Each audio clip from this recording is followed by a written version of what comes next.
this looks very exciting. I know you probably are wondering what I'm going to talk about this, and I'll get to it right now. So, for those who don't know, this is from Star Wars: The Phantom Menace. This movie came out in 1990, I don't know, before I was born.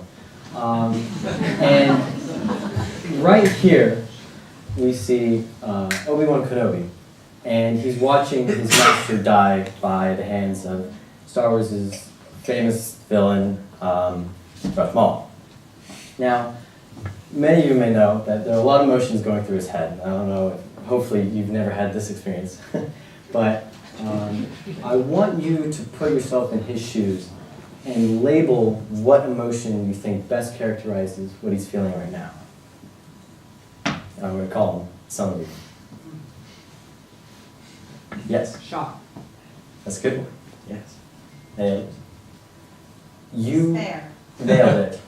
I'll stop there then. Yes, despair is exactly what I thought too. And I thought of those two that you gave as well.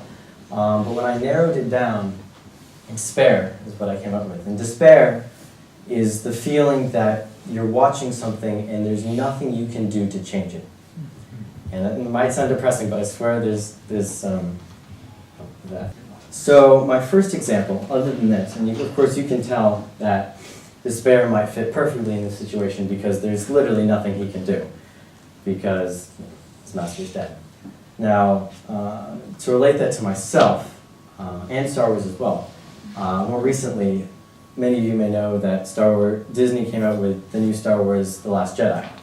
And it has some mixed controversy whether it was really good or really bad, but I'm not here to argue whether either of those. I'm here to explain that of course, I'm a huge Star Wars fan, and when this started to roll in theaters, I was very excited, and my dad and I went to watch it, and we went through the whole thing, and after you know, the credits and all the clapping and stuff, we looked at each other and said, "Did you like that?" Because I didn't.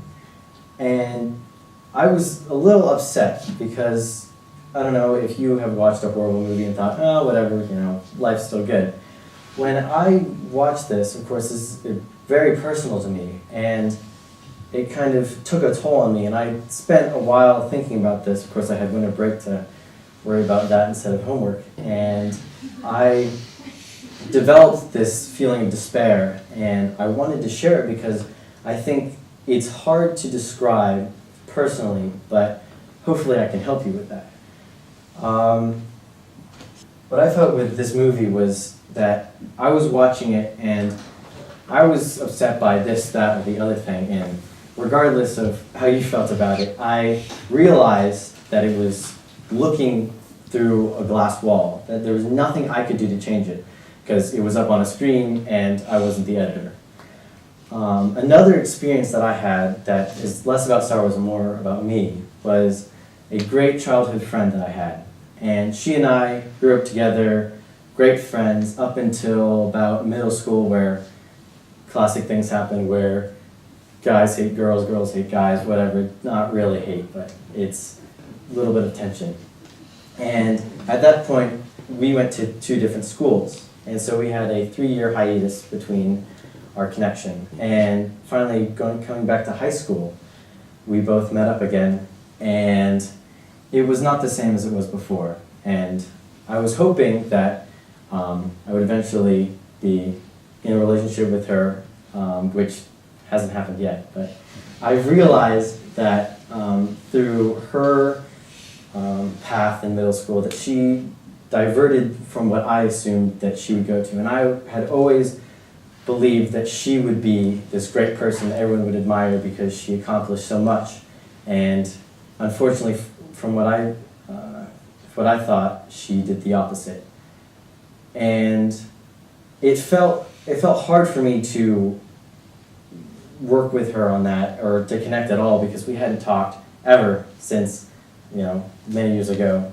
And that's the same feeling I'm feeling right now, or in the situation when I see her, is that I'm looking through this glass wall and there's nothing I can do to change it, because if I were to interfere, she would be thinking, oh, what in the heck are you doing here? I don't remember you. And I'm kind of in that stuck situation. But don't worry, there is hope. There's a way to fix this. And you just have to ask why. Now, you might be thinking, why are you saying that? Good, you're on the right track. Asking why lets you understand a situation more. If you're confronted with a problem, you don't just say, oh, I guess I'll find the answer sometime, or it'll just appear. You have to ask, why is that problem affecting me right now? Why does this problem even exist in the first place? And once you grasp that understanding, you are more at peace. And what I've learned, especially with The Last Jedi, for example, that once I understand that why it was the way it was, regardless of that I can't change it, I'm more at peace to the fact that I understand why it happened, and there's no more curiosity or anxiety over what they could have done or what I wish they had done.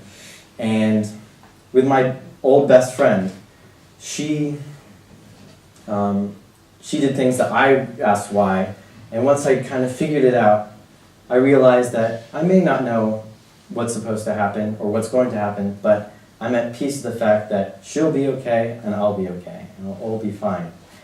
So that's what I hope you all do, adults or students.